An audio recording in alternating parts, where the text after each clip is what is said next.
So let's start with the definition of stress.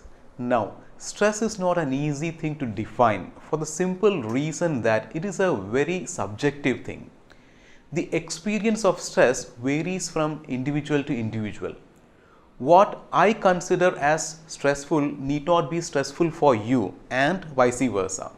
So what we are going to do is that we are going to start with a very basic and primitive definition of stress and then build on it to arrive at a more sophisticated and modern day definition of stress. In its simplest terms, stress is the response of the body to any change. Now, this definition comes from a very primitive and biological stage when human beings were cave dwellers and hunter-gatherers, and any change in the environment would be considered as a potential threat. And because in those days we lived in a situation where potential threats were very common, the body created itself in such a way as to be prepared to respond to threats in short notice. And this preparedness of the body was to ensure the survival of the individual in threatful situations. In modern science, this preparedness of the body is referred to as the stress response, or the survival response, or the fight or flight response. It is called a fight or flight response because on encountering a threat, the body could either fight the threat and overcome it, or if it sees the threat as something that could not be overcome, it could take to flight and escape from the threat. The neuroendocrine mechanism of the stress response is that on perceiving a threat, the amygdala of the brain, it sends a signal to the hypothalamus.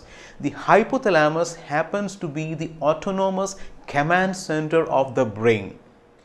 The hypothalamus in turn sends a signal to the pituitary gland. The pituitary happens to be the master gland of the body which controls all the other endocrine glands which secretes the hormones. On receiving the signal from the hypothalamus, the pituitary gland secretes a hormone called the ACTH, or the adrenocorticotropic hormone.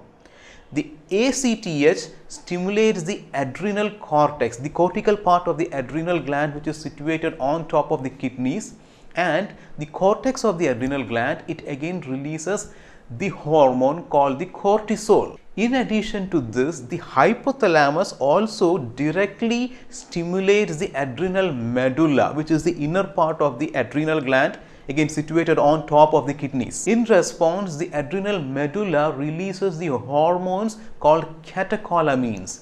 The catecholamines are the adrenaline and the noradrenaline. They are also called as epinephrine and norepinephrine. These three hormones, the cortisol, adrenaline and noradrenaline, these three are primarily known as the stress hormones, and these three are responsible for the stress response. The purpose of the stress response is to hugely increase the energy metabolism of the body and to make this energy available to the neuromuscular system to respond in the form of either a fight or a flight. The manifestations of this response in the body include increased heart rate and breathing, increased muscle tone, reflexes and alertness, and also increased blood pressure and blood sugar levels. As we human beings began to evolve from a primitive stage to a more advanced stage, two important things began to happen.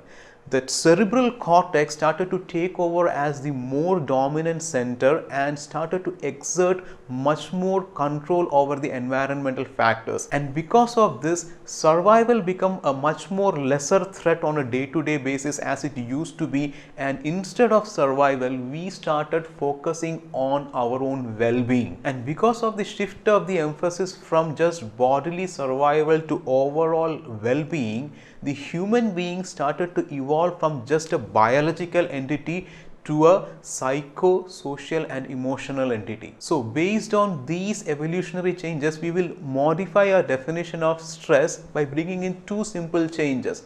Instead of considering the human entity as just a body, we now consider it as a system that is made of body, mind, emotions, and also the social context. And we also bring in the concept of well-being as applicable to all these contexts. So our new definition says that stress is a response of the human system to change and challenges to well-being. But still, this does not explain everything about stress. We need to make even further modification. The first and foremost thing is that the response to changes and challenges are not fixed responses. Take for example an individual in a new job environment, which by itself is a big change and also reasonably stressful. Now imagine on the first day itself the boss yells at this individual.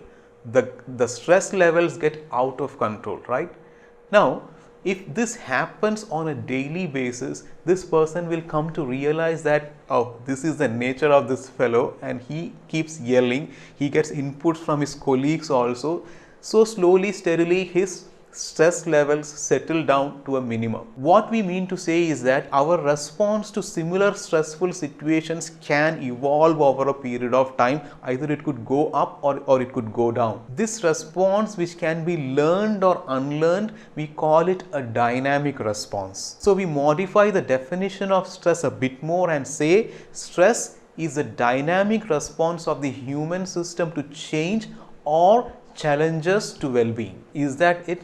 No, a little bit more has to be done, because my definition of well-being is going to be entirely different from your definition of well-being. For me, a modest job and an average income will be good enough to experience well-being. For another person, it could be having a top corporate job, or it could be having a lot of wealth, or it could be having the right kind of relationships with the right kind of individuals, having the right social circle, so on and so forth. And to another set of individuals, well-being would be the ability to help as many number of people as possible. So the concept of well-being is not at all fixed. It varies from individuals to individuals based on their own perceptions. So we modify our definition slightly more and say that stress is a dynamic response of the human system to change or challenges to our concepts of well-being. These challenges that we experience for our well-being are also subjective. What is challenging for me need not be challenging for you. So we add one more component to the definition and say that stress is a dynamic response of the human system to change or to perceived challenges to our concepts of well-being. Now, there is a very interesting aspect that we need to understand about the term change in the definition. Change could be either of two. It could be a welcome change or it could be an unwelcome change. Now, our concept is that welcome changes do not produce any stress. On the contrary, most commonly, welcome changes produces endless amounts of stress. For example, marriage is quite often considered as a welcome change, right?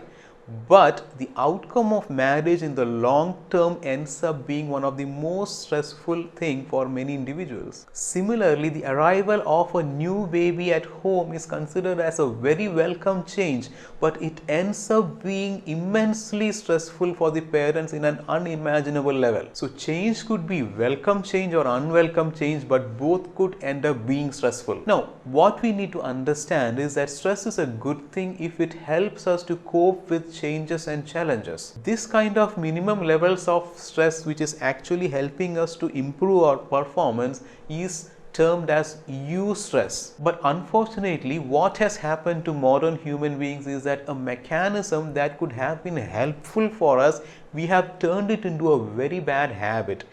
We started being stressful for everything and nothing. Our concepts of well-being we have made so narrow and myopic that even trivial changes and challenges ends up being extremely stressful, and it goes on in a continuous manner, and this is called distress. And when distress goes on unabated, it ends up in a number of physical and mental ailments, and at this stage it is called chronic stress. So I wish you all a very stress-free, successful life.